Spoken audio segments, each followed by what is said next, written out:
Hello, welcome back. This video is about how to fill the calculation sheet for thermal expansion tank. First of all, I know this equation sounds a little bit complicated and it's a turn-off, etc. But if you look at the back of the book, I put all the equations you need in there, which is page 159. And again, I have the book available in PDF on the blackboard. So why do we need to get the precise amount, not the precise, I mean very close enough, good way to ballpark the size of the expansion tank so we can avoid leaks. If you don't have expansion tank, the system is going to have water coming all over the place when it's heated, and probably you've seen that a few times. And usually people will try just to eyeball it and tell you just throw in 3 gallons and you should be fine. Yes, that's okay, but it's good to have the right size, especially if it's a big building, especially if the system is big, and if you have changed something in the system. I mean, 2 gallons and 1 gallon is a big difference. 1 gallon of oil is going to come out as steam from the deaerator, and you don't want that.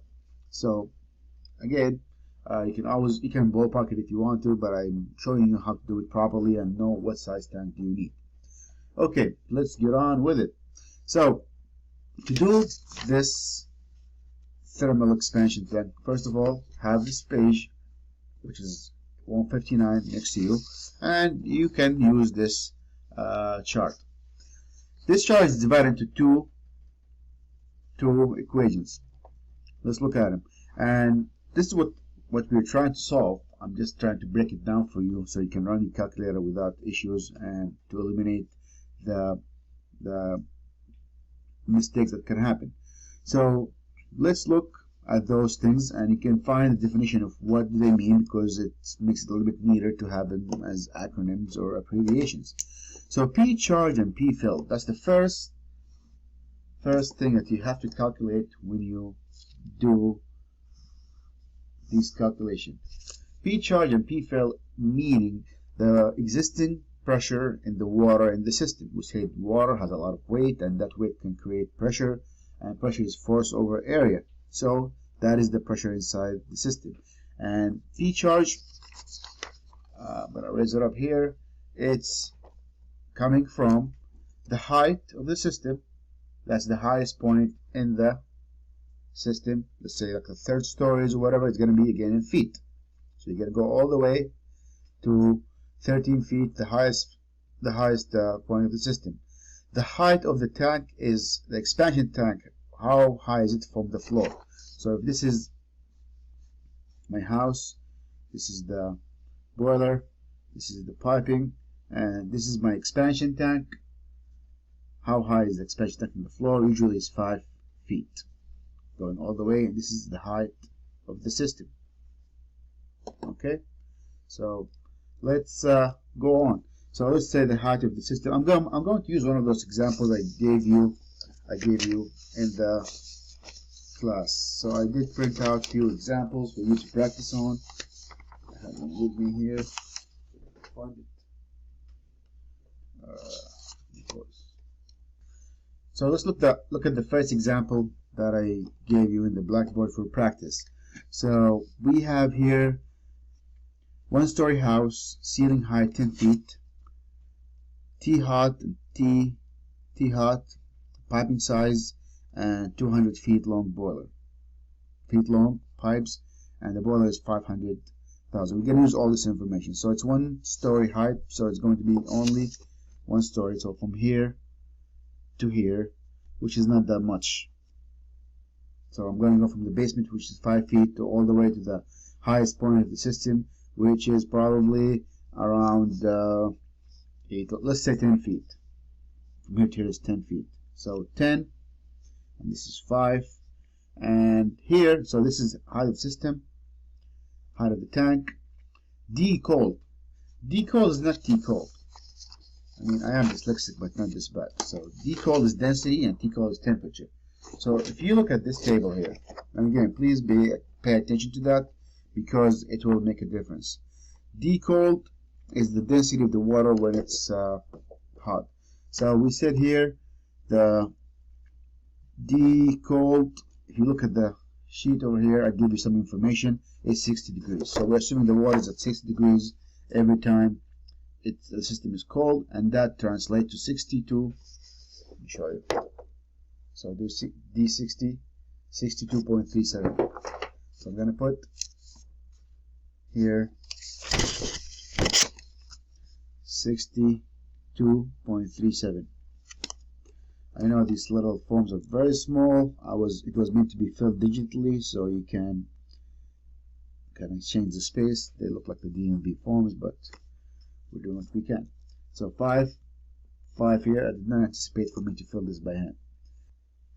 Okay, we're catching up.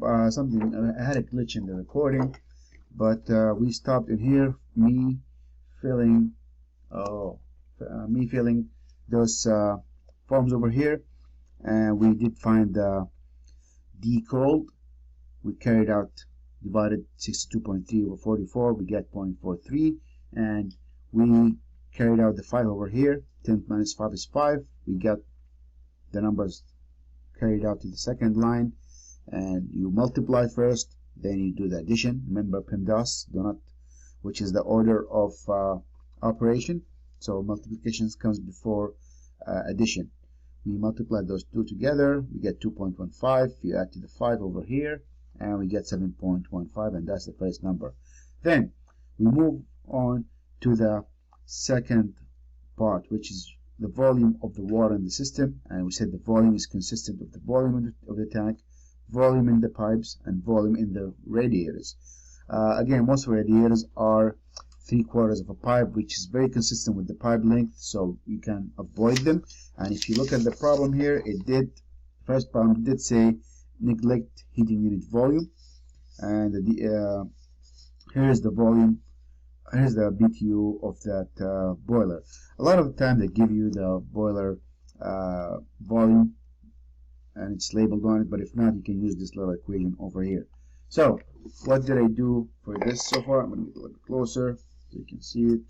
So I put in the 50,000 over here, multiplied that by 0.186 divided by 1,000, and I got 9.3.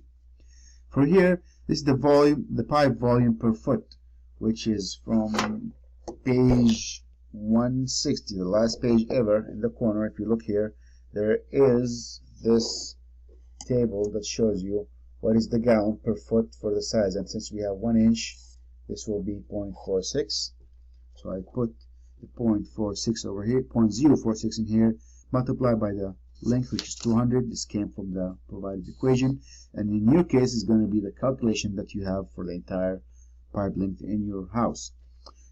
Last part is neglected, so I have 18.5 gallon of water in the system, which is very significant. Okay, now we go to the last part, and again, as you can see, the reason these equations looks a little bit involved is because they are dissected to small little numbers that you can obtain from tables, and they make sense. Let's look at this equation here again. This finally give me the volume of the tank, and this is the expansion tank for a diaphragm tank. It's a small tank that has a small rubber membrane in it to prevent the water from mixing with air. So beef system, where is that? That's from here. Okay, D cold and D hot. D cold we already found, right? That was from here, and it's found also from this table over here. D cold was 62.37. D hot is what, 180. And how do you know it's 180? It's given in the question, and most of hot water systems require 180. So 180 is here 60.57. So I'll put in 60.57, and I will translate that from here, 62.3, and PRV, that's the relief valve pressure, and it's almost never changes. It's 30 psi. So this is going to be the same, 30 psi and 30 psi here and here. P charge, where is P charge? It's coming from here. So 7.15, and I have all the numbers. Now I'll just carry and do the calculation one by one. And if you get a very funky number, you can check using the Excel calculator I put in Blackboard, or you can 60.57. So if you divide those two numbers and you get a number less than 1, then you did something wrong. So this is 1.2. Zoom out so you can see what I'm doing. Okay, so 0.012. So the system coming from here, that's 18.5. This is 1.02 minus 1, and this here is additional multiplication. So that's 39.7 from the top, and that is 30 minus 7.15. No, 30 minus 7.15 minus 5 should be 17, and keep carrying on. 18.5.02, and here I have 39.7 minus 17, 2.33. 2 digits are enough. Multiply all these together. 0.02 times 18.5, and I got all this for 0.86 gallons. So 1 gallon should be enough. You're not going to buy 0.86 and get 1 gallon tank, and that should be enough to sustain the expansion of this water.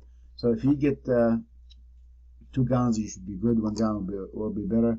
Why is it a problem to just oversize the tank? You might not know what is the size required, and sometimes if the tank is too large, you might not have the right amount of pressure of the water in the system. So you want to be within what you have calculated. Okay, you can try to practice all these questions here, and if you can have they are posted on Blackboard. And let me know if you have any questions about how do you get those numbers in the classroom. And just to reiterate, if you look at the last page, you'll find where you can get the temperature density, and this has covered already. We have covered already the circulator and pump calculation all the way here, and thermal expansion tank with their definition in here, with whatever tables you need to get the information. So let me know, give it a few practices, and I know it's a little bit confusing the first time, but it should make sense at some point. Thank you.